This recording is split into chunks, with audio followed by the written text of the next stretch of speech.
একদিকে বিশ্বকাপ জয়ী স্পেন, অন্যদিকে ৫ লাখ মানুষের একটি দ্বীপরাষ্ট্র।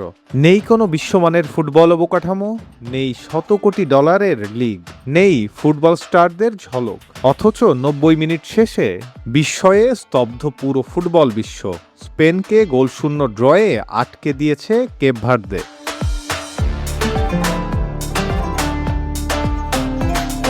আফ্রিকার পশ্চিম উপকূল থেকে প্রায় ৬০০ কিলোমিটার দূরে আটলান্টিক মহাসাগরের বুকে অবস্থিত ছোট্ট দ্বীপরাষ্ট্র কেপ ভার্দে। দেশটির জনসংখ্যা প্রায় ৫ থেকে ৬ লাখ। তুলনা করলে দেখা যাবে বিশ্বের অনেক বড় শহরের একটি অংশের জনসংখ্যাও কেপ ভার্দের পুরো দেশের চেয়ে বেশি। কিন্তু ফুটবলে তারা দেখিয়ে দিয়েছে সাফল্য শুধু জনসংখ্যা বা অর্থের উপর নির্ভর করে না।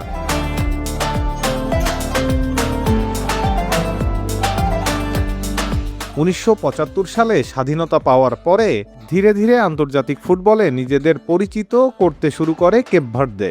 একসময় ফিফা র্যাঙ্কিংয়ের একেবারে নিচের দিকে থাকা দলটি পরিকল্পিতভাবে নিজেদের ফুটবল কাঠামো গড়ে তোলে। দেশের অভ্যন্তরীণ লিগ খুব বেশি অর্থ সমৃদ্ধ নয়, ফলে অধিকাংশ প্রতিভাবান ফুটবলার ছোটবেলা থেকেই পর্তুগাল, ফ্রান্স, নেদারল্যান্ড, বেলজিয়াম ও স্পেনের ক্লাব একাডেমিগুলোতে চলে যায়। সেখানেই তৈরি হয় তাদের ভবিষ্যৎ।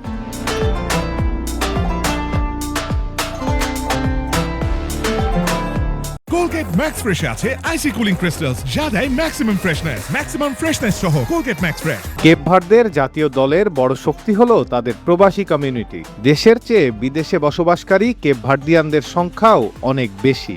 ইউরোপ জুড়ে ছড়িয়ে থাকা সেই প্রবাসী পরিবারগুলোর সন্তানরাই আজ জাতীয় দলের মেরুদণ্ড। তারা ইউরোপের বিভিন্ন ক্লাবে খেলে আয় করেন, আবার দেশের জার্সি গায়ে জড়িয়েই আন্তর্জাতিক মঞ্চে লড়াই করেন। ২০১৩ সালে প্রথমবারের মতো আফ্রিকার কাপ অফ নেশনসে খেলে সবাইকে চমকে দেয় কেপ ভার্দে। এরপর ধীরে ধীরে আফ্রিকার অন্যতম কঠিন প্রতিপক্ষ হয়ে ওঠে তারা। আর ২০২৬ সালে প্রথমবারের মতো বিশ্বকাপে জায়গা করে নিয়ে নতুন ইতিহাস রচনা করে।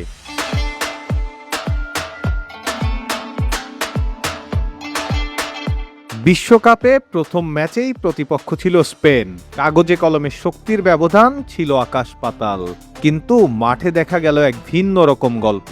শৃঙ্খলাবদ্ধ রক্ষণ, দুর্দান্ত টিমওয়ার্ক আর অদম্য লড়াইয়ের মানসিকতায় স্পেনকে গোলশূন্য ড্রয়ে আটকে দেয় কেপ ভার্দে। সেই এক ম্যাচেই তারা প্রমাণ করে দেয় ফুটবলের নাম নয়, মাঠের পারফরমেন্সই শেষ কথা।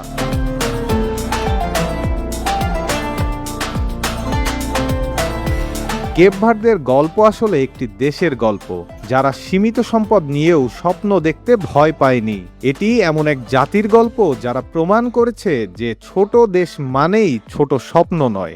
আজ বিশ্বকাপের মঞ্চে তারা শুধু একটি দল নয়, বরং বিশ্বের সব ছোট দেশ, অবহেলিত মানুষ আর অসম্ভবকে বিশ্বাস করা স্বপ্নবাজদের প্রতীক।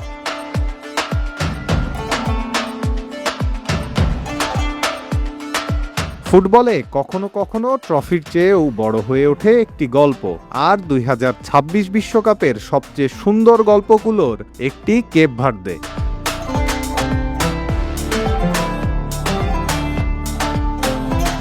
অভিক চক্রবর্তী, চ্যানেল 24।